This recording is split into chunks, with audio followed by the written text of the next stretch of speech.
Panameño, panameño, panameño, vida mía. Yo quiero que tú me lleves al tambor de la alegría. Yo quiero que tú me lleves al tambor de la alegría. Yo quiero que tú me lleves al tambor de la alegría. Sea de noche o sea de día, y al tambor de la alegría. Yo quiero que tú me lleves al tambor de la alegría. Buenas tardes. Siembra de Lectores se complace en presentarles su nueva faceta. Se denomina Encuentro. Ese encuentro va a ser mensual con escritores, pintores, también vamos a tener un tenor lírico, en fin, todo lo que es la cultura de nuestro país. Luis Pulido Ritter, el doctor Luis Pulido Ritter, doctor en Filosofía y Sociología de la Universidad Libre de Berlín, ha publicado 3 novelas: Recuerdo Panamá, Madrid 1998, Panamá 2007, Sueño Americano, Barcelona 2000, ¿De qué mundo vienes? Colombia 2008. También ha publicado poesías en revistas. Fue galardonado 2 veces con el premio, 3 veces con el premio Ricardo Miró. Aquí tengo en ensayo, nada más y nada menos que en ensayo.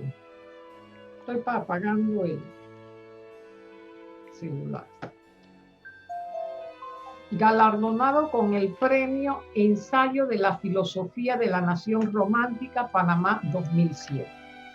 Fragmentos críticos postcoloniales, Ricardo Miró Ensayo 2017.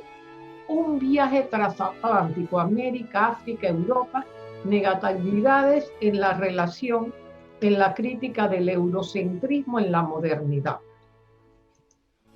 Es miembro correspondiente de la Academia Panameña de la Lengua y actualmente es investigador visitante en el Instituto de Estudios Nacionales de la Universidad de Panamá, editor de la revista académica Convivencia. Les he hecho muy breve la radiografía la bibliografía del doctor Pulido Ritter, sus libros, su vida, sus anécdotas, se las contará él en viva voz, que son muchas. Posteriormente, al final, ustedes levantan la mano cuando él termina la participación y yo les voy dando la oportunidad de que participen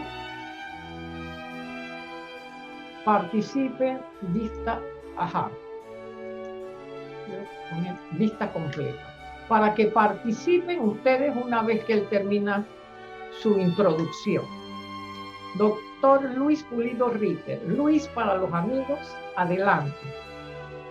Cómo no, gracias. En Panamá son las 3 de la tarde, creo yo, ¿no? Sí. Aquí son las 9:10 de la noche. Estoy en Berlín y quiero agradecer sobre todo a Rosmarie Tapia, a la escritora Rosmarie Tapia, por esta invitación a compartir con ustedes en el día de hoy algunas experiencias, reflexiones, anécdotas sobre el arte de escribir o sobre los libros que me inspiran, me han inspirado, los libros que me interesan, como siempre, estar leyendo, ¿verdad? Y también los proyectos que estoy desarrollando. Digo, hacer de este encuentro una conversación donde podamos compartir, intercambiar experiencias, porque a mí me parece que este oficio de escribir, no importa en qué dirección, ya sea poesía, teatro o novela o ensayo, es un trabajo bastante, diríamos, bastante solitario, ¿no? Uno está mucho tiempo con uno mismo y sus libros, sus trabajos, y es muy bonito siempre compartir, ¿no? Con los lectores interesados, no necesariamente en los mismos temas, pero sí interesados en en este proceso de lo que es la creación, la escritura, el interés de crear. En ese sentido me gustaría, no sé, Rosmarie Tapia, comenzar con alguna pregunta Yo te voy a con hacer alguna reflexión. Yo te voy ¿Sí? a hacer 2 preguntas y después voy a abrir el compás. ¿Cómo no? ¿Cómo no? Mira, en primera instancia, yo quiero hacerte una pregunta. Yo te siento más inclinado al ensayo. Cuando veo la bibliografía del ensayo, has leído 80 libros, 100 libros para hacer el ensayo. Mi pregunta es, ¿qué te motiva a escribir ensayos? Claro. Sí. Yo estudié en la escuela primaria en La Salle, y yo era monaguillo en La Salle, ¿no? Y como monaguillo, todos los jueves yo escribía para cada misa un pequeño poema que yo cantaba en la misa en la parroquia escolar. Y eran poemas, pequeños poemas, y de una u otra manera siempre he cultivado la poesía, pero no me considero un poeta, es decir, he escrito poesía, pero no me considero un poeta en el sentido estricto del término. Yo creo que mi poesía o la poesía que yo trabajo o que he trabajado vive, palpita en la novela y también en los ensayos. Siempre hay un impulso poético allí. Y cuando hablo de impulso poético es esa manera de estar en el mundo, esa manera de estar en el mundo que es para mí el movimiento, la circulación, la conexión, que es la ausencia de dogmas, porque me espantan los dogmas, ya sean dogmas políticos o religiosos. No me gusta pensar de una manera dogmática, y en ese sentido, ese espíritu poético me ayuda a trabajar esos ensayos, ¿no? Cuando salí de Panamá, escribí mucha poesía, porque era muy joven, pero llegó un momento en que volví nuevamente al ensayo, que había comenzado en la adolescencia a escribir, y en el Instituto Nacional, donde también estudié, en la escuela secundaria, mi primer ensayo yo lo escribí para un concurso de oratoria, que no gané, llegué de segundo lugar, pero fue mi primer ensayo en el ensayo, ¿no? Eso es lo que quería decir. Rosmarie, sí, por favor. Mira, yo te quiero hacer una pregunta, porque yo sé que en eso algunos escritores se han quedado un poquito atrás. ¿Cómo está tu gestión de mercadeo?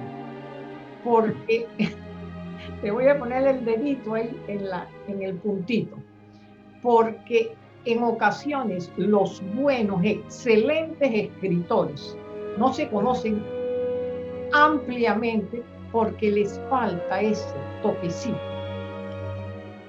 ¿Y dónde están tus libros? ¿Dónde se pueden adquirir? Porque si ahí no tienes tiempo, porque a veces no tienes tiempo, si estás leyendo para hacer un ensayo 10, 100 libros, entonces, ¿en qué momento vas a hacer el mercadeo de la obra? Yo quiero darte la oportunidad que tú digas aquí a todos los que te estamos escuchando, y un saludo a los que te están viendo y escuchando a través del programa sociocultural Siembra de Lectores, para que ellos sepan dónde pueden encontrar tus libros, tus novelas, tus ensayos. Claro, mira, eso está, 2 novelas ahí en Amazon, ahí lo pueden conseguir. Ahí está Recuerdo Panamá y ¿De qué mundo vienes?, ¿verdad? Y 2 ensayos están también en Amazon, y lo pueden pedir, ¿no? En cualquier formato lo pueden pedir. Y por cierto, te doy muchas gracias también, Rosmarie, por haberme ayudado a levantar ese trabajo en Amazon. Te lo agradezco mucho. Cómo no, con mucho gusto. Y te voy a Claro. Y te voy Claro a que dar sí. una sugerencia hoy día, una sugerencia de mercadeo. Ahora entramos cuando se acaba el conversatorio y le hacemos un descuento a tus libros en Amazon. ¿Qué te parece para todos los que están por unas horas solamente, los que están conectados? ¿Qué te Ok. parece? Bueno, mira, hay diferentes tipos. Como digo, yo me dedico prácticamente a trabajar, estoy permanentemente trabajando, leyendo, escribiendo. Y es cierto, no le doy mucho tiempo al mercadeo, no me detengo mucho. Lo que sí trato es de tener presencia permanente, por ejemplo, haciendo entrevistas en la Estrella de Panamá para otros autores. Me gusta, esa es otra actividad que me gusta mucho. A mí me gusta entrevistar a otros autores y artistas. A ti te he entrevistado, Rosmarie. Bueno, sí, sí, Claro, claro. A mí me gusta entrevistar a otros autores, artistas, escritores. Para mí eso forma parte de mi trabajo, porque no me gusta solamente estar yo en mi trabajo, sino que quiero saber qué es lo que otros están haciendo. Para mí eso es un punto muy importante de mi trabajo. Y esa es una actividad que vengo haciendo desde hace 10 años. Todos los meses hago una entrevista o escribo un artículo para la Estrella de Panamá. Esa es una actividad para mí tremendamente importante. Tan importante como todos los libros que estoy escribiendo. Saber hacerle preguntas a otros creadores, a otros artistas e intelectuales. Porque creo que esa es una responsabilidad de nosotros, de lo que hacemos este tipo de trabajo. De enriquecer a la opinión pública de los trabajos de los otros.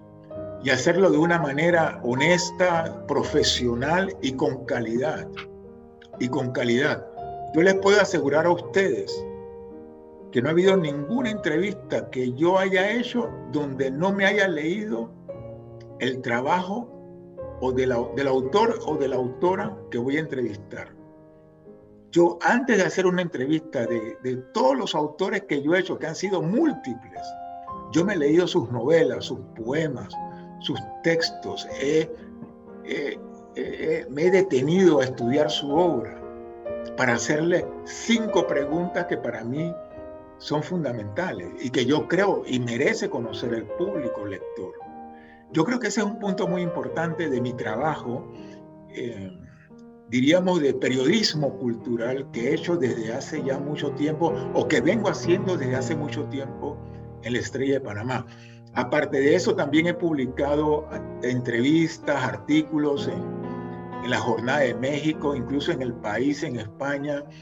He hecho muchas entrevistas de televisión en la Deutsche Welle alemana, en la televisión española, también de América Latina. Es decir, he hecho un trabajo de promoción de mi texto, de mis textos, pero no solamente por promoverlos, sino porque creo que es importante que el público, o es importante tener esta interacción con el público, esta comunicación con el público, ¿no? Y más cuando uno está convencido del trabajo que uno hace.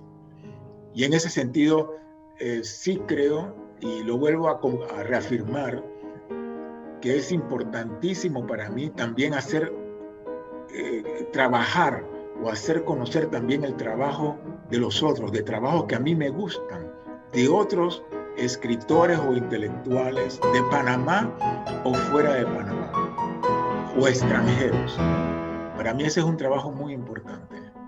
Luis, yo voy a activar aquí, solicitar que todos activen. El que va a hacer la pregunta, enciende el micrófono, hace la pregunta, lo apaga inmediatamente y así vamos en orden, porque ya están personas levantando la mano. Así es que les doy libre. Estela Dupuy levantó la mano. Ahí todos, el que quiera, ya puede activar su. Hola, ¿cómo estás? Hola, ¿qué tal, Estela? ¿Qué tal?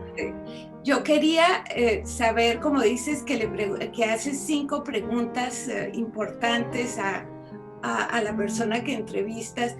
¿Qué te preguntarías tú a ti mismo? ¿Cuáles serían las 5 preguntas que tú te preguntarías a ti mismo? Bueno, gracias. No quiero decir 5 preguntas, pero por lo menos una pregunta, ¿no? Es decir, ¿qué me preguntaría a mí mismo? ¿Cuándo vas a dejar de escribir? ¿O cuándo vas a dejar de trabajar? esa pregunta yo me la haría, porque es una pregunta que yo todavía no le encuentro ninguna respuesta, porque no tiene respuesta. Pero Luis, yo te voy a decir lo que Sí, pero, esto. Yo sí, digo, pero hasta que respire o hasta que tenga claridad mental. Siempre. sí, claro. Hasta cuando respire y tenga tranquilidad mental. Mira, yo voy a cumplir 60 años en julio. Imagínate, 60 años. Y yo calculo que yo todavía tengo 20 años para ser productivo en mi vida. Yo todavía tengo proyectos de libros que quiero escribir. Y todos los días yo me voy a correr, corro 2 veces por semana, voy al parque a correr, a hacer ejercicio.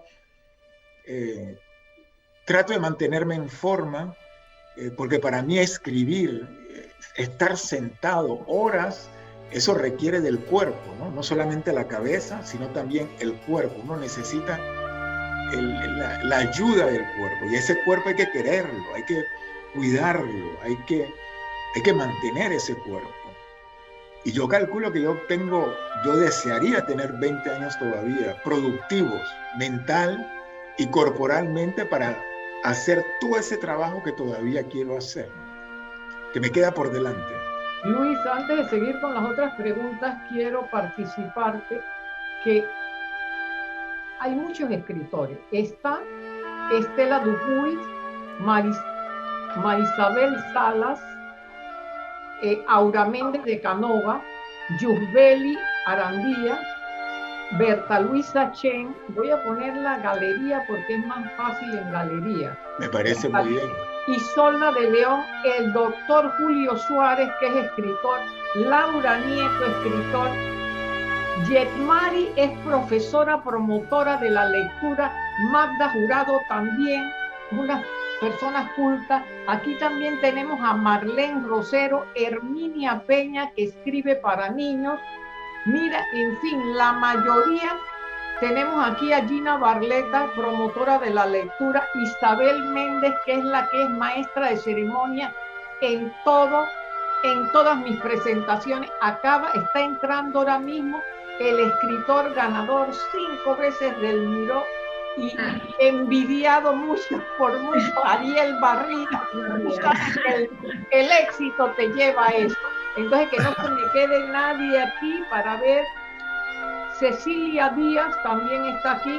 Entonces, es escritores que quieren aprender de ti y que les vamos a dar toda la oportunidad, ahora sí, vista del hablante, les vamos a dar la oportunidad de que conozcan todas tus anécdotas, todas tus luchas, que no han sido pocas, porque cada persona que triunfa tiene que enfrentarse a un batallón enemigo.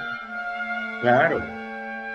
Claro, no, yo me he sentado aquí en mi librería, aquí, esta es una librería, este es mi tesoro aquí, ¿no? Y en este tesoro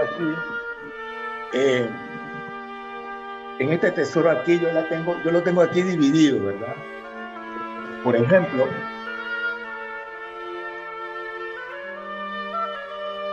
¿verdad? ¿Me pueden ver? Sí. Por ejemplo, aquí tengo la parte de literatura francesa. De literatura francesa, aquí tengo estos 7 tomos que me capturaron prácticamente toda una época de mi vida y que todavía me captura, que es Marcel Proust, A la búsqueda del tiempo perdido.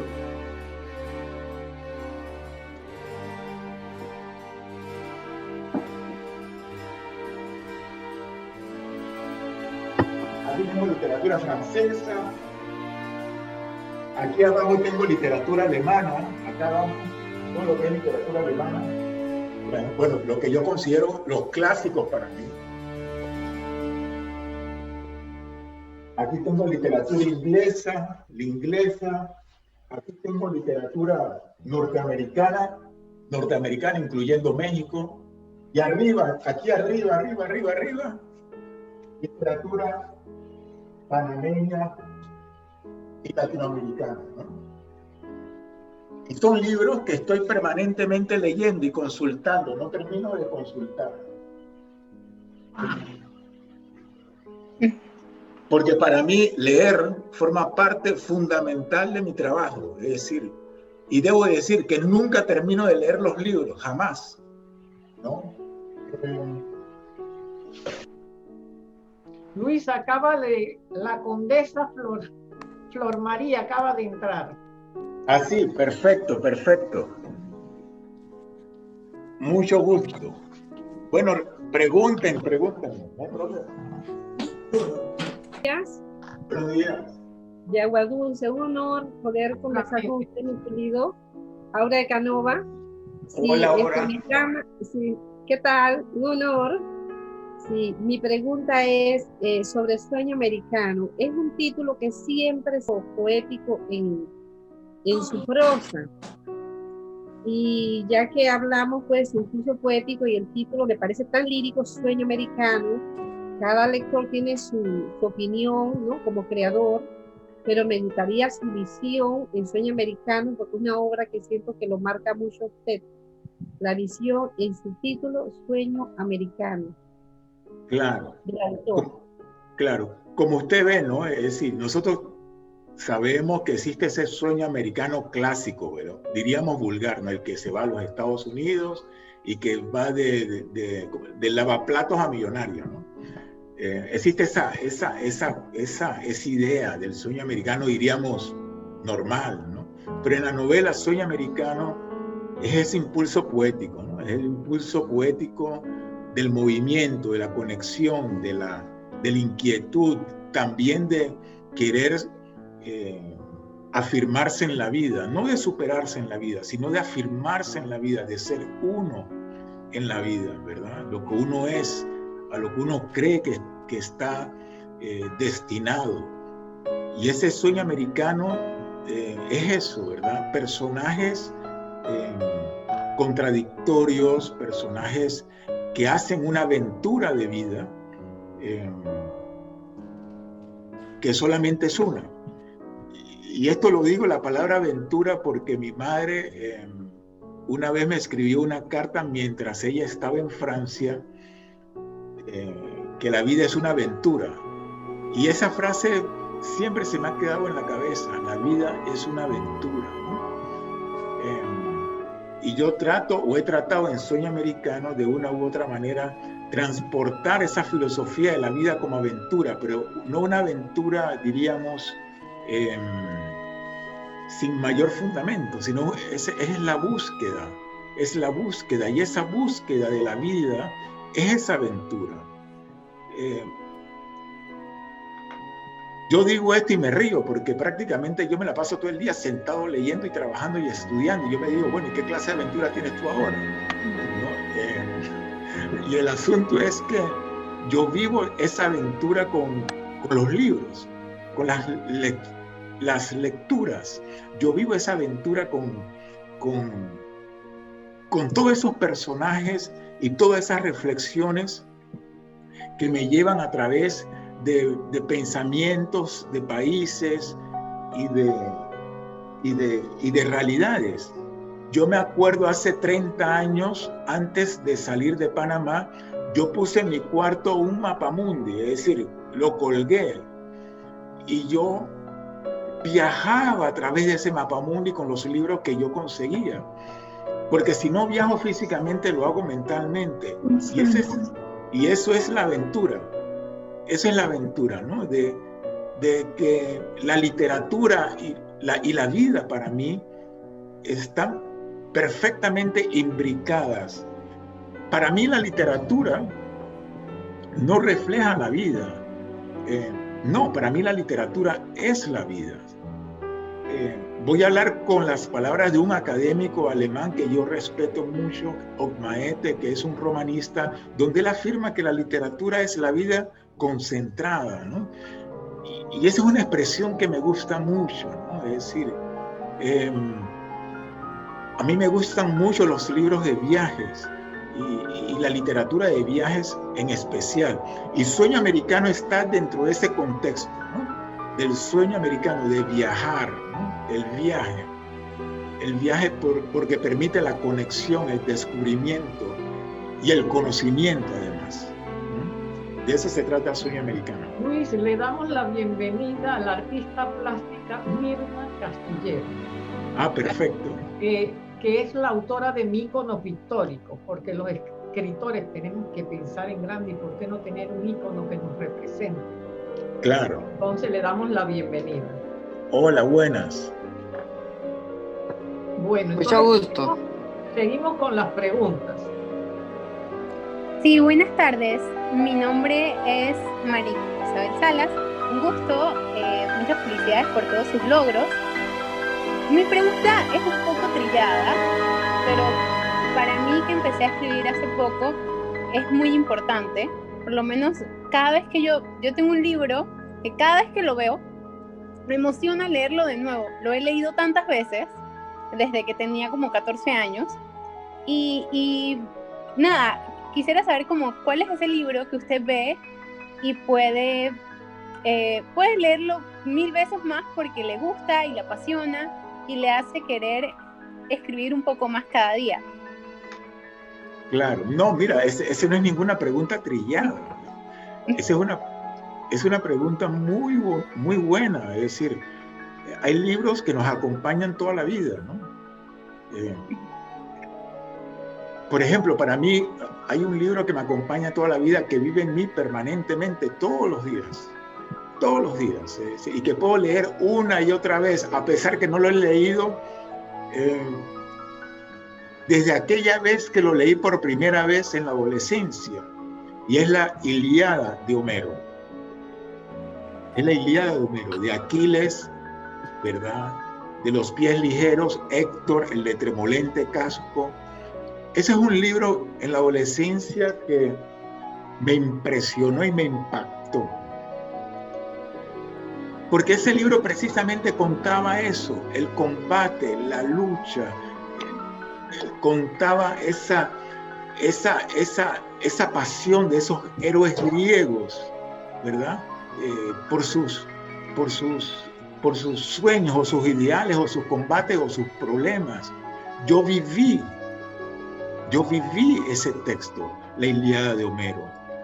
Y claro, hay otra serie de textos que en mi vida me han marcado, pero si hay un texto que yo dejaría siempre y yo me fuera al otro mundo con ese texto, sería con la Ilíada de Homero. Y debo decir también, porque siempre regreso a los griegos también, siempre regreso a la tragedia griega, siempre regreso a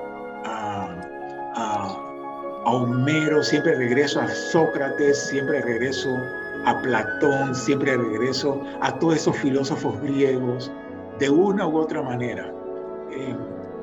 Y debo decir que para mí ese texto, la Ilíada de Homero, es un libro que en efecto yo no lo puedo dejar por ningún lado, o decir, por fuera. Aquí no tengo la edición original que yo leí, la tengo en Panamá, porque yo tengo una biblioteca en Berlín, esta que está aquí, que es la biblioteca que yo he construido aquí en Berlín, en Alemania, pero también tengo otra biblioteca en Panamá. Y esa biblioteca en Panamá la he hecho yo, pero allí, en esa biblioteca, la presencia de los libros de mi mamá es muy fuerte, porque cuando mi mamá falleció, yo prácticamente heredé todos sus libros. Y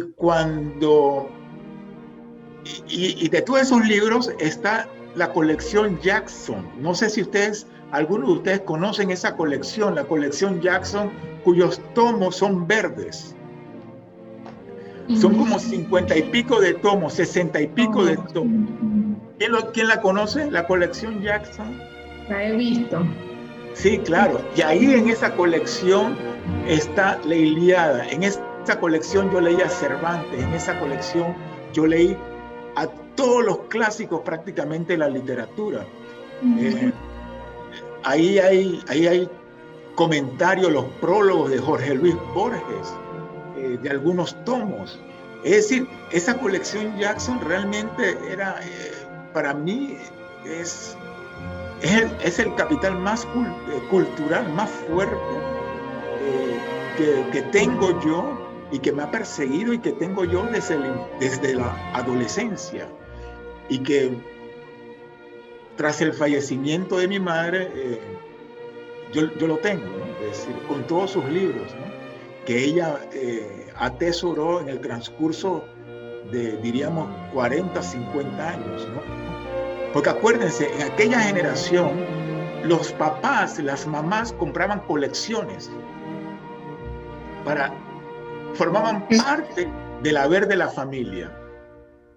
Yo tengo la colección Jackson y además mi mamá compró en inglés la Enciclopedia Británica y yo la tengo en la casa en Panamá. Todos los tomos de la Enciclopedia Británica, que son yo no sé cuántos, los tengo en la casa. Entonces, esas son cosas que acostumbraba a hacer esa generación, ¿no? Esas colecciones de libros para las generaciones posteriores, ¿no? Y eso es algo para mí que yo conservo muchísimo en Panamá y lo tengo prácticamente como un templo sagrado para mí, en mi casa, allá en Panamá. Y ahí está Liliana. Luis, hay dos personas que quieren preguntarte. Vamos a ponerlas en orden. Marlene, que levantó la mano, y Herminia. Ok, Marlene. Gracias, buenas tardes. La verdad que gracias, Rosemary. Me siento pero feliz de estar en medio de estas personas pero tan importantes en Panamá y por supuesto con este súper escritor que me puse a buscar unos artículos y me encontré este artículo muy bueno que dice Luis Pulido Ritter y la dura panameñidad. Lo escribió Amir Valle. Y al final del artículo me encanta mucho cómo él termina, dice, él aquí en el artículo él explica que indudablemente no importa la distancia ni el tiempo que usted esté en otro lugar, pero tiene muy presente a Panamá en sus escritos y que usted puede oler la corrupción y todo desde donde esté. Cuando él termina dice la droga, la prostitución, el crimen organizado, la corrupción policial, la grotesca manipulación política de las causas de la desgracia y todo eso lo que se da en Panamá. Mi pregunta es, y felicidades, escritor Ritter, mi pregunta es la siguiente. Usted ha tenido, como sociólogo que es, usted ha tenido, cuando vivió en Panamá, alguna experiencia que lo marcó y es por eso que usted escribe esa parte social, que es una parte dura escribir esa parte, porque para escribir esa parte yo pienso como Rosemary, que es una investigadora, y aquí por aquí está el profesor Ariel Barría, y aquí está Berta Sheila, la escritora que me leí un super libro de ella. Entonces, esa parte es como de investigación. ¿A usted le gusta investigar eso o a usted le pasó una experiencia que lo marcó y ahí entonces usted escribe? Claro. Bueno, usted se está refiriendo a la novela ¿De qué mundo vienes?, ¿verdad? Correcto. En efecto, es una novela que transcurre entre Panamá y Colombia. Y claro, es decir, ahí yo describo todo ese mundo, diríamos, vil de lo que es la corrupción y el narcotráfico en Panamá. Yo no tengo ninguna experiencia directa con eso, pero hay algo que se llama precisamente ese impulso poético, ese impulso de la imaginación, de todo lo que uno ha leído, de todo lo que uno ha escuchado, y de todo lo que uno ha investigado. Y todo eso son narraciones, son vivencias que viven en la cabeza de un escritor o de una escritora. A todo esto, claro, es necesario sentirse en la piel de los personajes, ¿verdad? Yo no creo que Shakespeare se haya sentido en la piel de sus personajes. Yo no me considero Shakespeare, pero ni de lejos. Lo que quiero decir es que, en efecto, cuando uno escribe, uno tiene que hacer sus personajes creíbles, ¿verdad? Hay que comprender sus personajes, que hablen en la boca de ellos mismos. Y para eso hay que tener una gran capacidad de empatía y de creación, de ficción, para que esos personajes sean creíbles. Y los personajes tienen que hablar de acuerdo con ellos. Claro que cada personaje tiene algo de uno, ¿verdad? Cada personaje tiene algo de uno, pero sobre todo los personajes tienen que ser ellos. Y cuando uno se da cuenta que un personaje es ello o ella, cuando ya uno no puede hacer lo que quiere con ese personaje, porque esos personajes tienen su propia dinámica, su propia lógica. Y si uno quiere hacer algo que no entra dentro de esa dinámica, uno dice, oye, esos personajes a uno le dicen, oye, yo no tengo nada que ver con eso. Ese no soy yo, ¿no? Es decir, ese es todo un trabajo de literario, de creación, de recreación y de investigación. Eso lo pudo ver muy bien Amir Valle, que es un cubano, ¿no? Es un escritor y crítico literario cubano, ¿no? Que vive también aquí en Berlín, por cierto. Sigue la pregunta de Arminia y después veremos a ver quién más levantó la mano. Sigue Arminia. Sí. Buenas tardes, es un placer para mí estar con ustedes, principalmente con el escritor Luis Pulido. Escuchándolo hablar sobre su lectura, sobre los tomos, me causó mucha curiosidad algo. Cuando yo era niña, que no había internet, celulares ni nada, yo estudiaba o más bien leía una enciclopedia como de niños que se llamaba El Mundo de los Niños de Editorial Nord. Yo las leía como usted, así viajaba y todo aquello, pero no fue hasta mucho después que yo entonces decidí ser escritora. Entonces mi curiosidad, más que nada, es saber en qué momento usted como individuo dijo, yo creo que nací para escribir, voy a escribir, voy a ser escritor. ¿Cuándo usted toma esa decisión o se da cuenta que lo puede hacer? Bueno, mire, eso para mí, no sé si fue una decisión, pero es que desde que yo estaba niño, yo tuve una relación, con los libros estaban siempre en la casa. Y como dije, ya en la escuela, en la primaria, yo escribía poesía para la parroquia escolar. Entonces, yo no sé si yo tomé la decisión algún día de ser escritor. Yo no sé si yo tomé esa decisión así consciente. Lo que yo sí sé es que para mí el hecho de escribir siempre ha estado, de leer sobre todo, pero también de escribir, siempre ha estado en mi vida. Es decir, no me lo puedo imaginar de otra manera, ¿verdad? Otra cosa es que yo haya dicho, voy a escribir una novela. Eso fue en los 90 que lo decidí. Quiero escribir una novela y quiero publicarla y voy a buscar un editor, ¿verdad? Eso fue ya en los 90. Pero el hecho mismo de escribir, de estar escribiendo, de escribir la poesía, de escribir narraciones, de escribir reflexiones ensayísticas, eso lo he hecho toda mi vida. Lo he hecho toda mi vida. Es decir, no le puedo decir que yo haya dicho, quiero ser escritor. Eso ya estaba, como le digo, en mi imaginario, en mi imaginario familiar también. Aquí tengo un librito que no es mío. Se llama Mastil. Lo encontré hace poquito porque estuve revisando la biblioteca, organizándola.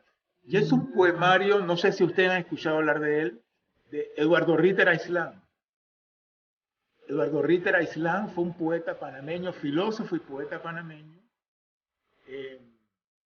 Diríamos, fue un tío mío, ¿verdad? Tío mío, primo de mi madre. Y mi madre siempre me hablaba de él, de Eduardo Ritter Aislán, como poeta, como filósofo. Entonces, yo crecí, ¿no? Yo crecí en ese imaginario, ¿no? Del poeta o de la poesía, de la escritura. Entonces, no le podría decir cuándo fue que yo decidí ser escritor. No lo puedo decir, no lo puedo decir. Ese es algo que estaba en la familia. Que estaba en la familia. Mi abuelo escribía poesía, ¿verdad? Mi mamá escribía también ensayos, ¿verdad? Estaba dentro de la dinámica familiar, diría. Eso es. Yesmari levantó la mano. Por favor, Yesmari, desactiva tu audio. Si no seguimos. Hola, buenas tardes. Buenas tardes. Buenas tardes a todos. Para mí de verdad es un tremendo honor pues estar invitada. Se lo agradezco muchísimo a nuestra escritora. La pregunta es la siguiente. Yo tengo un niño que él desde los 3 años y medio, con mucha motivación de él, y aparte acá nosotros en casa, él aprendió a leer. Sus primeras lecturas fueron El Principito, inclusive tiene colección de cómics de los llamados Condorito. Tiene allí un sinnúmero de novelas de Rosmarie Tapia, quien ha leído. Y hace un año, él inicia solito a escribir una novela. Nadie lo motivó a escribirla. Yo le digo, ¿qué tú haces todas las noches en la computadora si ya terminaste las clases? Él me dice, estoy escribiendo una novela. ¿Qué te inspiró? Él me dice que nada, que solamente él tuvo un sueño y a través de ese sueño... Sí, le escucho. Diga, ajá, en este momento, él se ha detenido y no ha continuado. Él me dice que su novela tiene 7 capítulos, tiene los personajes, sabe cada uno el rol de cada personaje, inclusive él sabe el final. Él investiga, porque él también como que viaja, es un tipo de novela, de literatura donde él viaja, se cuestiona, pero también está la fantasía y la ficción, pero se ha detenido y no encuentro qué manera ahora yo motivarlo para que lo que él inició pues lo termine, pero sin verlo como mamá me está exigiendo, porque la verdad eso nació de él. Sí, he escuchado. ¿Qué edad tiene su hijo, perdone? Tiene 14 años, él inició a los 13 años a escribir, pero él solito, nadie le dijo escribe ni nada, sino que él fue muy motivado en cuanto a su lectura y en la variedad de los textos que leía. De la escritora nuestra Rose, ya se ha leído más de 10 novelas, él lee cómics, trilogías, también tiene literaturas en inglés, pero a él le nace solito escribir, nadie le dijo, pues escribe una novela, pero ahora se ha detenido y haciendo las preguntas y los consejos pues que he escuchado de Rose en los círculos lectores, él tiene solito todo eso bien planificado, la cantidad de capítulos, el tiempo, el personaje, los lugares, pero es un tipo de literatura ficción con realidades porque él viaja a través del internet buscando los países de lo que él habla en su novela, pero ahora se ha detenido y tiene 14 años y no sé cómo motivarle, pero que no lo vea de una manera como estricta, mamá quiere que termine. Bueno, déjelo tranquilamente, yo diría, déjelo tranquilamente, eso son cosas que van y vienen también. Si tiene 14 años y realmente quiere escribir, pues él va a llegar. Pienso que si lo presiona, dése cuenta que escribir es algo muy frágil. Escribir es algo muy frágil y eso es algo que hay que cuidar, ¿no? Y si se trata de un joven, hay que darle el espacio para que él tenga interés de hacerlo, pero sin presiones, ¿no? Creo yo. No sé, no conozco a su hijo, pero es lo primero que se me ocurre, ¿no? Dejar los libros allí para que lea y si él escribe, que escriba, pero hacerlo sin presiones, ¿no? Ariel Barría te saluda. Hola. Mira, Ariel. Yo me acuerdo, tú te diste a conocer precisamente con narraciones, una vena narrativa muy prolífica con aquellos libros como Recuerdo Panamá, que fue lo primero que leí de ti. Pero luego tú te has destacado en el ensayo, que todos sabemos que es un género duro, en donde la exigencia tal vez puede que mate esa creatividad que conlleva la literatura en su parte de narrativa. ¿Cómo te has manejado entre el ensayo y la narrativa? ¿Cómo te has sentido personalmente y qué piensas que va a salir de esa convivencia, de esos dos géneros? Claro.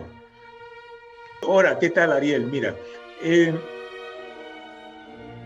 te comento algo. Yo siempre he escrito ensayos desde que he estado en la adolescencia. Lo único que yo en Panamá, cuando la gente me comenzó a conocer, lo hizo a través de la novela.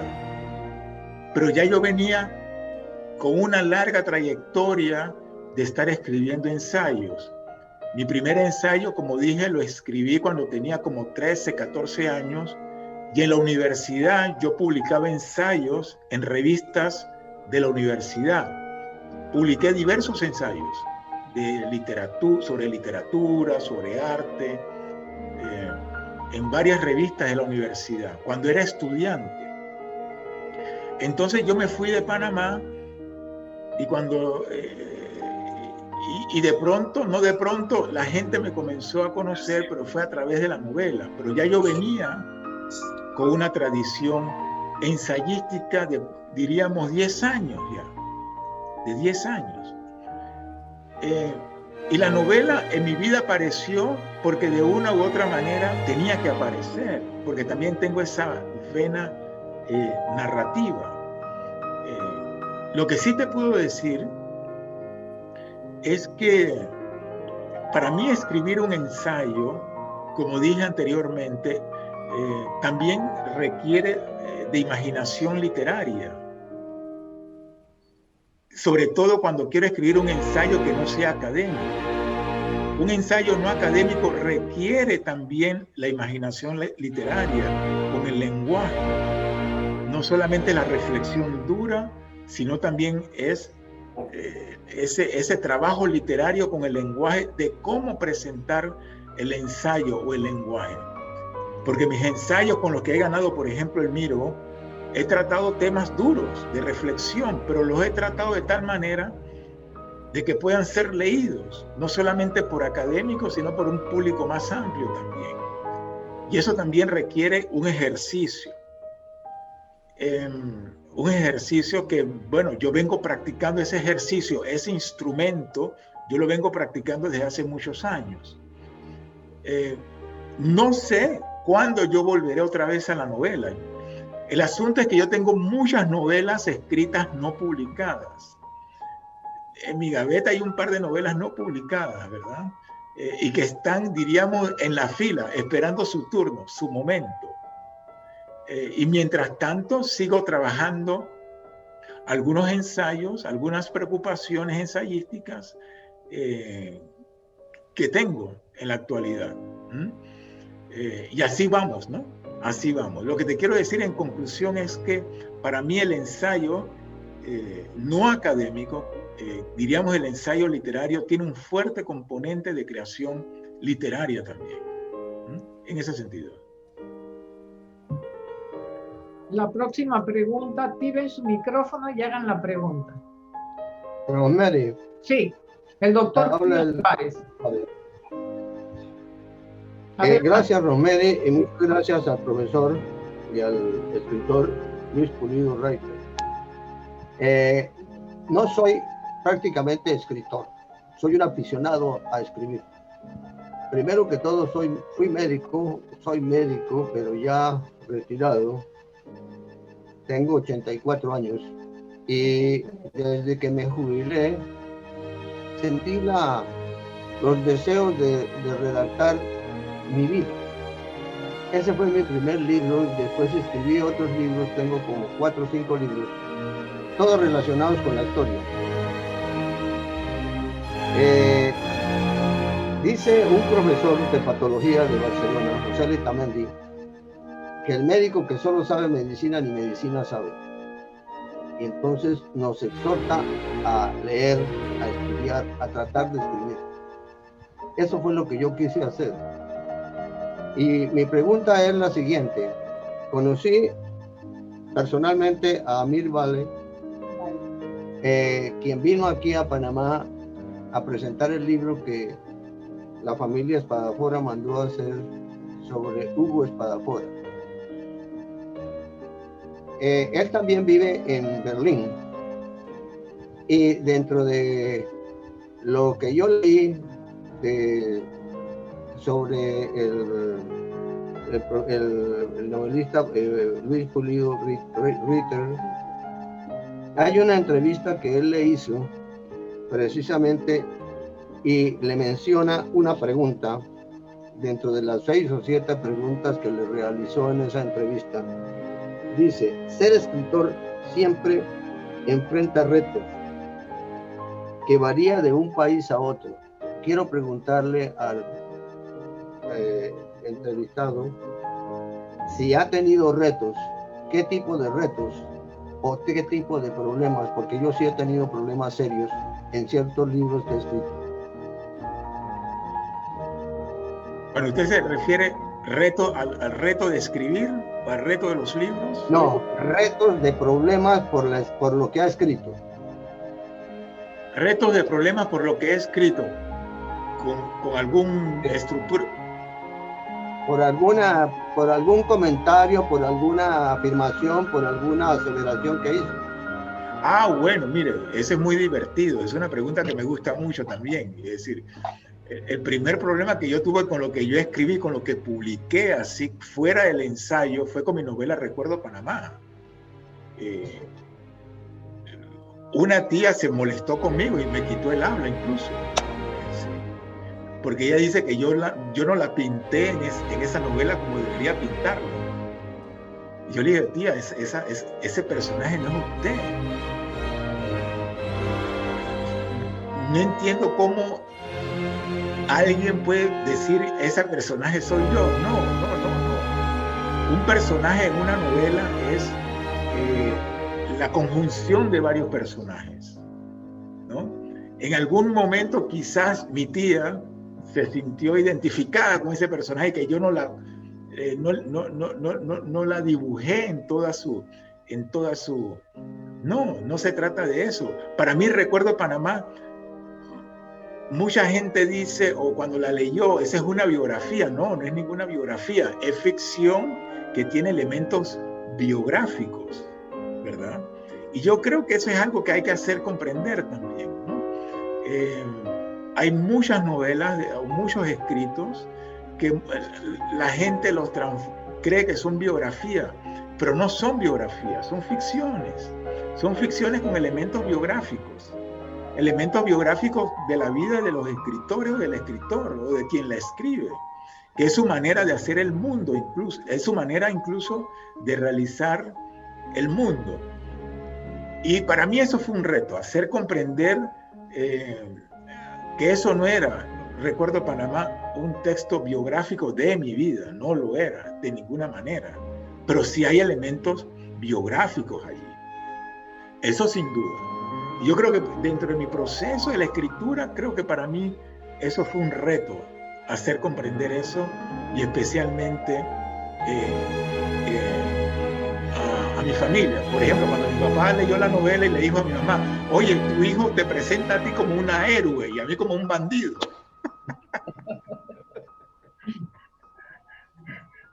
Y mi mamá le dice, pero no te preocupes, que eso es solo una novela.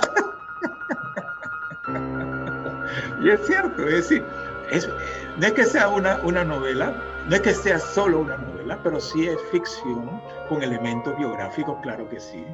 Eso lo tiene. Y yo creo que ese es un reto, ¿no? Un reto de hacer comprender eso, ¿no? Esa diferencia y esas conexiones.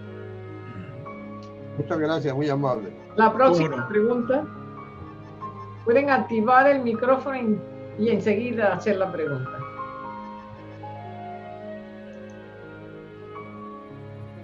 Yusbeli antes estaba levantando la mano. Vamos a ver quién más hace la pregunta. ¿Ya puedo hacer la pregunta? Sí, puedes hacer la pregunta. Sí, por favor.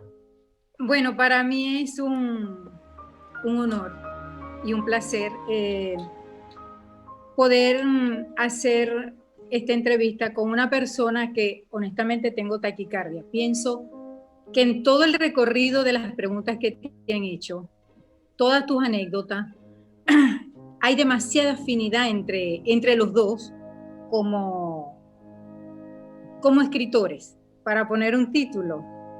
He leído sobre ti, no me he sentado a leer un libro exactamente, he leído los prólogos, la sinopsis de tus libros, y sí, tenía muchas preguntas que ya se han ido resolviendo, como son los nombres, Matamosca, los dioses del Caribe abandonan el museo, que sé que es una obra sobre la literatura cubana haitiana, y finalmente hay muchas coincidencias, sobre todo la colección Cervantes, la recuerdo porque es una colección netamente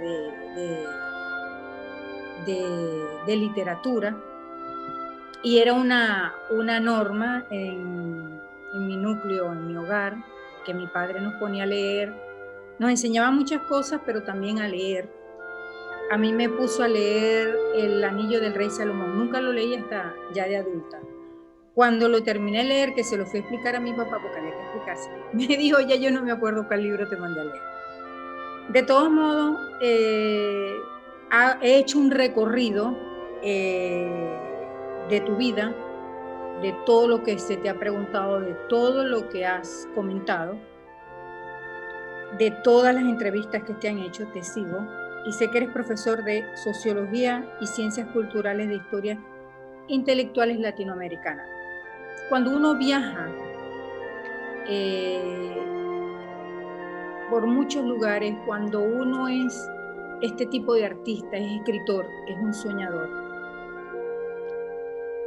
hay en tu experiencia de la literatura y cultura latinoamericana un lugar común, una coincidencia, bien sea en la parte de, siempre la hay, de la comida, de la religión, y me gustó mucho cuando dijiste que no te quieres crear un dogma por cualquier país o desde tu país. Déjame decirte que yo vivo acá en Panamá, pero yo soy venezolana. Entonces, siempre he pensado que todos estos países comemos lo mismo, procesamos lo mismo, por ejemplo, en la parte culinaria, y le damos diferentes nombres en el dialecto, en el lenguaje. Una cosa significa una cosa y la misma palabra significa otra. ¿Qué has conseguido tú? ¿Cuál es la coincidencia a nivel cultural de estos países latinoamericanos en cuanto a la literatura, a sus escritores? Sí, mira, ¿de qué parte de Venezuela eres? Rápidamente, yo nací en lo que llaman la costa oriental del lago, en un pueblo que se llama Bachaquero, porque había muchos bachacos. Eso es un campamento petrolero. Y ya de adulta, pues me fui a la ciudad más cerca, que es Maracaibo. Sí, le pregunto no solamente por curiosidad, le pregunto por lo siguiente. Yo soy panameño, nací en Panamá, pero mi abuelo paterno era colombiano, era de Chiquinquirá, que es un pueblo que está cerca de Bogotá. Y mi abuelo colombiano, Pulido, era maestro de escuela. Y él vino a Panamá por una sola razón. Él emigró a Panamá. O él vino a Panamá por una sola razón, porque él quería aprender inglés. Porque en Panamá, en los años 20, principios del siglo, ¿verdad?, era un país donde se hablaba mucho inglés. Y él dijo, yo voy a Panamá a aprender inglés. Y eso fue lo que hizo. Él vino a Panamá y en el interín él conoció a mi abuela y se quedó en Panamá. Y mi abuelo comenzó a trabajar también como maestro, pero también se dedicó a hacer negocios y tuvo mucho éxito haciendo sus negocios, mi abuelo, ¿no?, colombiano. Y mi abuelo paterno nació en Venezuela, nació en Puerto Cabello. Y él vino con su padre, con su familia venezolana, cuyo padre, mi bisabuelo, eran inmigrantes alemanes a Venezuela. Y ellos de muy chiquitos vinieron, mi abuelo vino a Panamá de muy chiquito, huyendo de las dificultades políticas de aquella época, cuyo gobierno en aquel entonces le quitaba las propiedades a los descendientes alemanes. Sí. Y mi abuelo entonces vino de chiquito venezolano con su padre, que era alemán, y sus 7 hermanos vinieron a Panamá, huyendo en aquel entonces la dictadura. Entonces, yo soy panameño, pero yo estoy permanentemente en ese triángulo, diría yo, en ese triángulo existencial entre Panamá, Colombia y Venezuela, porque inevitablemente estoy permanentemente reconstruyendo mi historia familiar. Ahora mismo estoy metido en un proyecto, vamos a ver cuándo lo escribo, de reconstruir mi historia familiar con Venezuela, que conecta hasta con Alemania. Porque es una familia, como los Pulidos también, somos una familia de inmigrantes. Son una familia de inmigrantes que uno los encuentra en Panamá, en Colombia, en Venezuela, en los Estados Unidos, en Guatemala, en Salvador, en España. Uno los encuentra en todos lados. Yo donde levante una piedra sale o un Pulido o un Ritter, ¿verdad? Sobre todo Pulido. Sí, ¿verdad? Porque soy de origen colombiano por Pulido, pero Ritter por Venezuela. Pero nací en Panamá, mi mamá nació en Panamá, mis dos abuelas son panameñas y mis dos abuelas nacieron en la misma región de Panamá, que es Chepo Bayano, ¿verdad? Yo estoy muy vinculado sentimentalmente hablando con Chepo. Mi papá nació en Chepo. Quien conoce Chepo sabe que es un pueblito, ¿verdad? Y mis dos abuelas nacieron en el Bayano.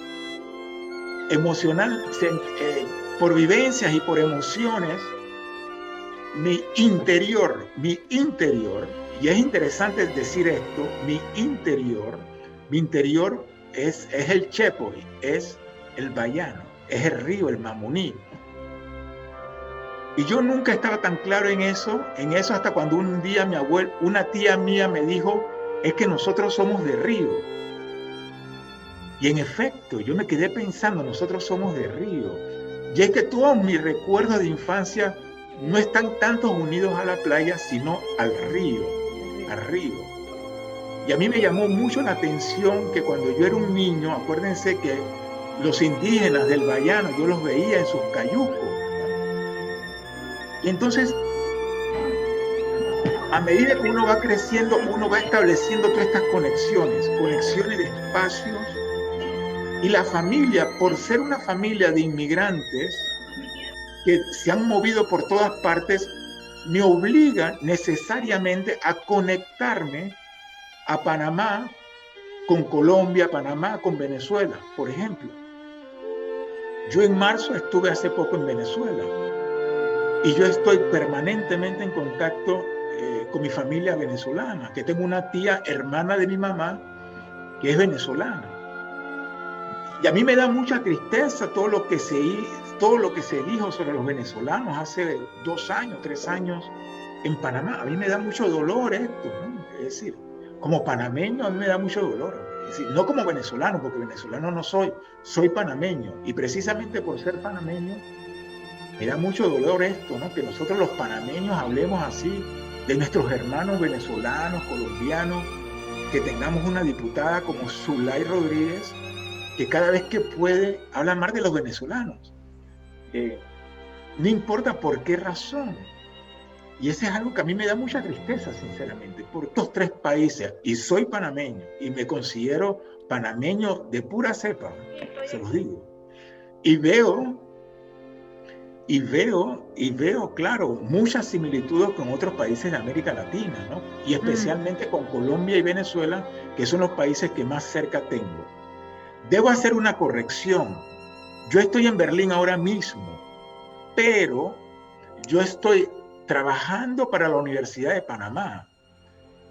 Yo soy profesor extraordinario en la Universidad de Panamá y estoy permanentemente en contacto con Panamá, con la universidad, y la mitad del año estoy yo en Panamá.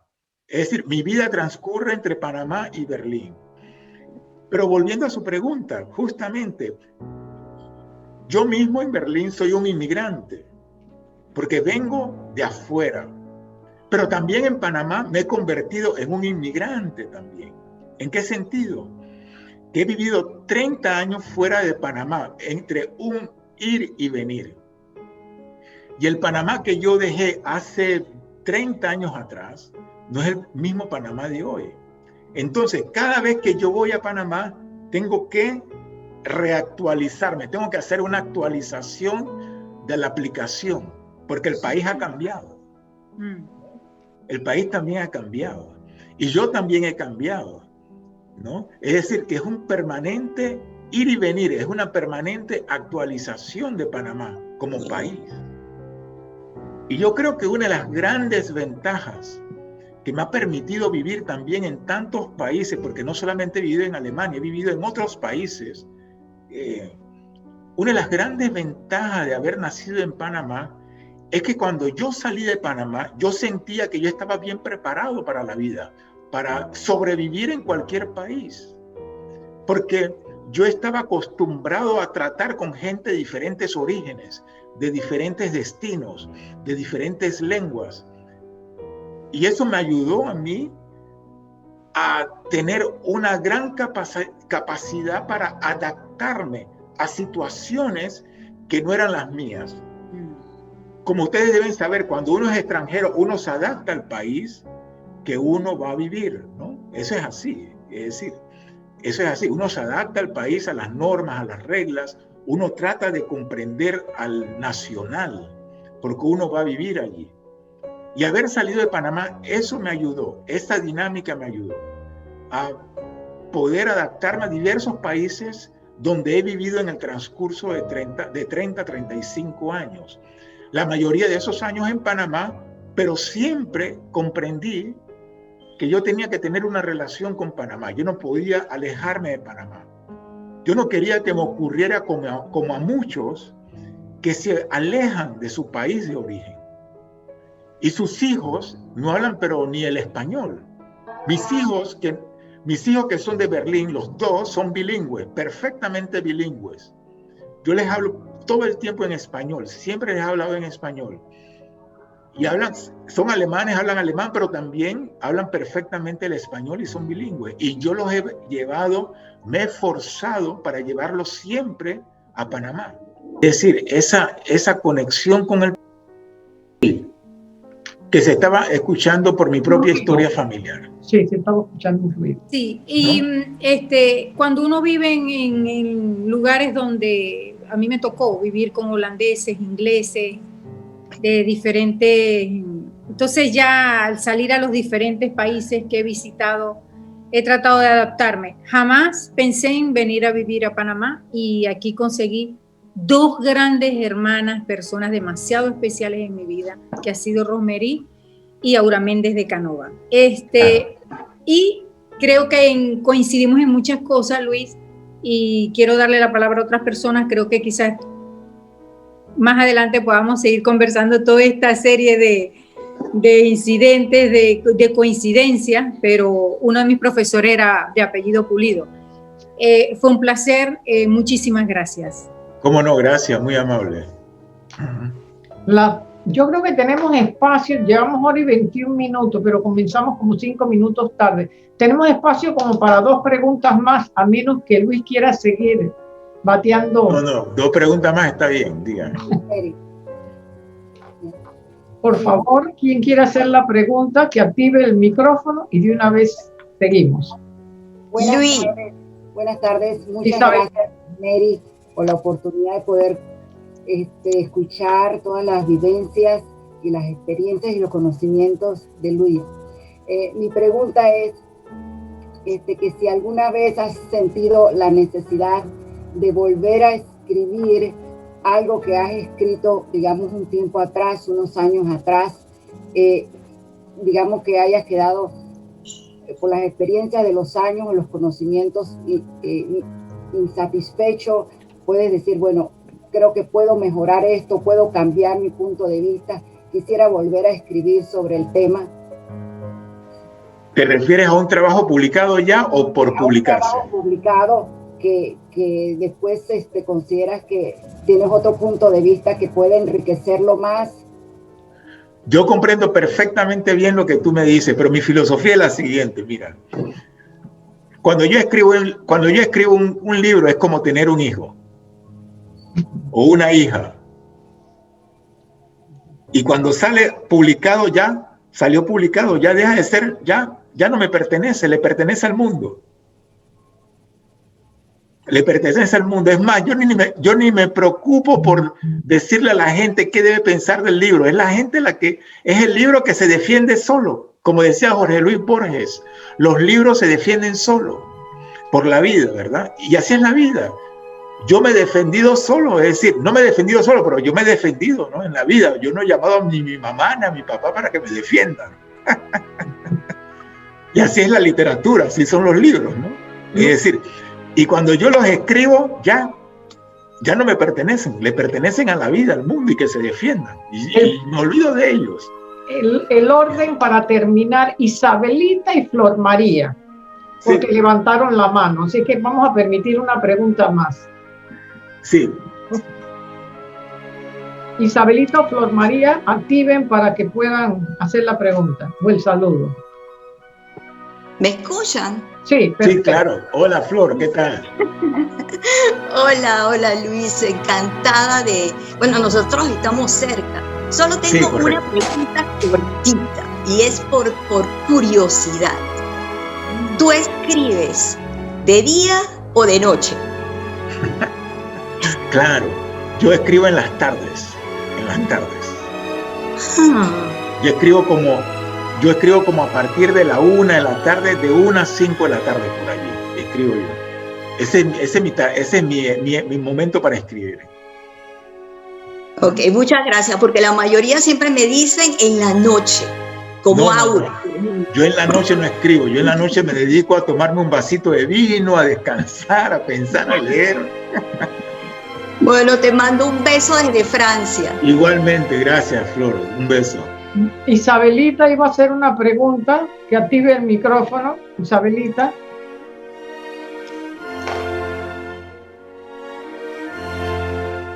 ¿Será que perdió conexión? Por cierto, yo le hice también una entrevista a Flor. Flor, yo te hice una entrevista también. Sí, y yo te hice una también. También, claro. Bueno, yo no sé si a Isabel se le cayó la conexión. Han entrado personas que se le han caído la conexión. Sí. Sí. Hola, bueno, lo mío no era tanto una pregunta como una felicitación tanto a Rose como al escritor Luis Pulido Ritter. La verdad es que ha sido una experiencia muy enriquecedora. Espero que sea la primera de muchas a venir. Yo creo que este encuentro, la verdad, y sobre todo en estos tiempos que buscamos otras maneras de expandir nuestra mente, nuestras actividades, definitivamente es una de las mejores maneras de pasar un sábado por la tarde. Así que gracias por incluirme y espero ser parte de las próximas. Bueno, aquí habían dos Isabel, falta Isabel Arosemena de Arango, que no se quede nadie que quería preguntar sin preguntar. Sí, que pregunte. Isabelita, quedan dos Isabel. Isabelita, que nos... Es que la pedimos, Luis, te doy... ¿Qué te ha parecido a ti este encuentro con este grupo? Hay más en Siembra de Lectores, porque hay personas que se conectaron directo allá. Bien, mira, Rosmarie, muchas gracias por la invitación. A la escritora Rosmarie Tapia también. Agradezco a todos aquellos que han participado y que me han preguntado. Y que bueno, para mí es un gusto, es un gran gusto poder comunicar algunas inquietudes, algunas ideas, algunas anécdotas, y les deseo lo mejor. Y bueno, como siempre, trabajando, escribiendo, leyendo e investigando, y no hago otra cosa, y les deseo lo mejor, ¿no? Lo mejor para el 2021, después de un año tan complicado como el que hemos tenido, ¿no? Así es. Bueno, yo los invito a que estén pendientes para el próximo mes. El próximo mes vamos a tener a Salvador Medina Barahona, y en el mes de marzo Ariel Barría Alvarado, y también vamos a tener a Porfirio Salazar, poeta de Penonomé y de Panamá. Así es que estos son los que vienen a continuación. Así es que un abrazo a todos por conectarse y hasta siempre. Chao. Chao.